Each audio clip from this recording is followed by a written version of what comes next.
Farm Food Facts, where every farmer, every acre, and every voice matter.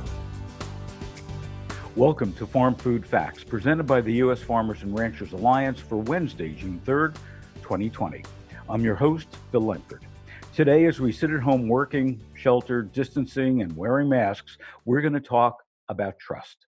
The Edelman Trust Barometer 2020 has a spring update, and with us is Matt Coldagelli to share their findings and insights. The survey was conducted by Edelman Intelligence between April 15th and April 23rd and sampled more than 13,200 respondents in 11 different countries. Matt, welcome to Farm Food Facts. Bill, thanks so much for having me. You know, Matt, your insights on USFRA's leadership series were very welcome news. I was surprised, though, to read the results of the Trust survey. Were you surprised at all? Yeah, and to give a little bit of background about the Trust Barometer, it's usually something we do every year, annually, once a year, and it's something we've been doing for 20 years. And over that entire time span, government has never risen to the top as the most trusted entity. We look at four entities: government, media, business, and NGOs. Right. And this instance was the first time government has ever emerged as the most trusted entity. And in some ways that makes sense, because almost regardless of how well you think maybe your state government is handling it or the federal government is handling it, there's a lot more government in your life right now. You're encountering it on a daily basis. You might be watching your governor on a daily press conference. So it's much more present in people's lives right now. But that's what surprised me. I would think with all the news, with everything that's bombarded at us, trust would be lower, especially with the fact that we now have over 100,000 deaths from COVID-19. You know, when we pull it out country by country, I see that the U.S. increased, I think it's 6 points. You know, were you surprised that it went up versus down in the U.S.? Well, the thing to remember is that it was starting from a place of distrust in the U.S. and in several markets. Yeah. And it was, you know, we came to the realization in March and even in February, I think late February, having discussions about the findings that we had pulled, you know, at the end of 2019, it seemed like we were looking at a different world. And so we needed to get back in and refield that survey. To your point of, you know, on the one hand, it is because it's a chaotic time, you know, and the rules are being rewritten. But on the other, you know, think of what people are doing and who they're relying on and who they're turning to. You know, food and beverage companies saw a significant bump. And if you think about it, that stands to reason, because people are relying on, you know, grocery stores to get them their brands in one way, shape, or form. And they're cooking at home at levels they probably haven't in a long time. So you're getting a much closer involvement with these things that maybe you took for granted for a while. Or, you know, if you were someone who, you know, dined out or did a lot of restaurant dining, there's a degree of separation there from actually handling the food and getting it yourself and preparing that meal. So it makes sense from that standpoint that people are having to reorganize their lives a little bit and get into much closer contact with a lot of these things. And, you know, Edelman does a lot of work in food and beverage. So, you know, I'm sure that especially when it comes to big food, where people have been, you know, shunting away from for years, into smaller emerging companies, and now all of a sudden everybody's going back to the big companies, you know, Kraft, Mondelez, ConAgra, you know, all those companies, because frankly they're on the shelf and they have more trust that these companies can deliver. Yeah, I mean, we're seeing a phenomenon rise where people are looking for things that they feel are reliable, that give them comfort, and that they know they can get. And, you know, those brands and those companies that you named there, they certainly fit the bill. And, you know, we've stripped away a lot of the different attributes that we might be looking for in food under normal circumstances. And now people are just looking for something that they can make sure they can get to their fridge or their pantry, and that they can feed their family. And so a lot of it is hinging on just that reliability. So, I noticed looking at Nielsen data that across the globe, people have gone away from earth friendly cleaning products to more petrochemical cleaning products. So, my question is, after this, and those emerging quote unquote healthier brands are back on the shelves, do you think that people will go back to some of those smaller brands, or are they really in for a tough time ahead? It's a great question because I think that we are getting a new lens put on a whole host of products, and it's really kind of a reversion to something very basic of just human health. I think of what you're going to see in the restaurant industry with not just disposable utensils and containers but single-use menus. Just if you go back 6 months, there was this concerted movement to eliminate single-use plastics anywhere they emerged, and now I think people are realizing that, hey, plastics and things that are disposable, that's an effective barrier between me and the world outside my door.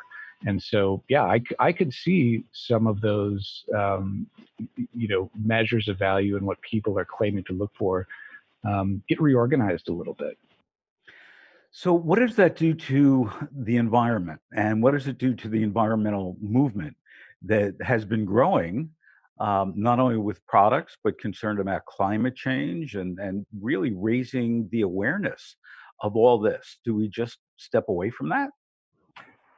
Well, I'm sure we won't step away from it, but I think that there may be some new considerations around what you should be considering when you manage a supply chain.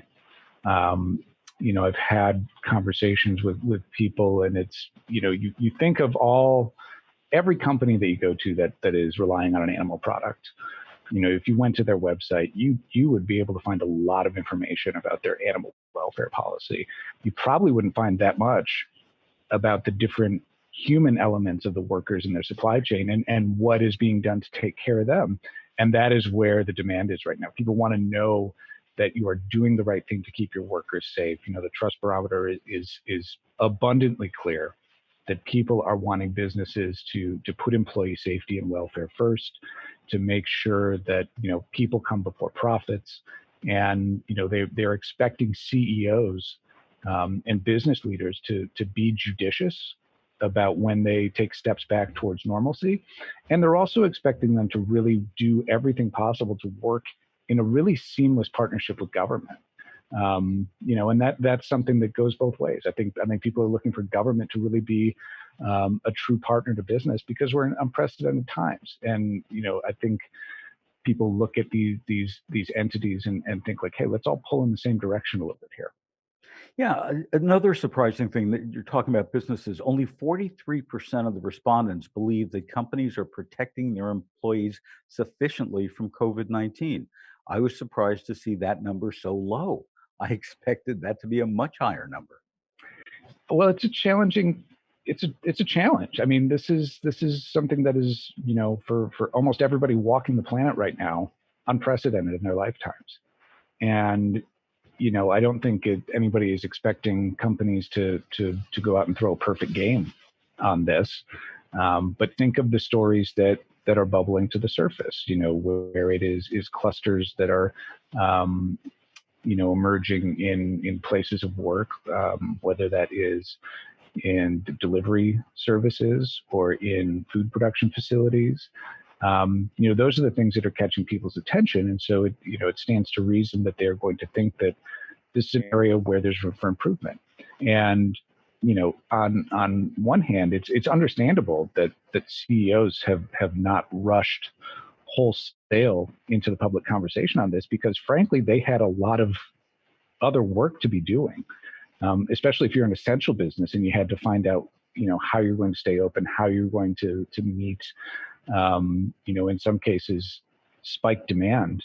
That was consuming a lot of people's time and making it so it was challenging to go out and essentially make the public case of here's what we're doing, here's how we're keeping workers safe. But that is what the expectation is right now. For the first time in our lives, certainly, and probably the generation before us, and but definitely part of our grandparents' time was the Great Depression.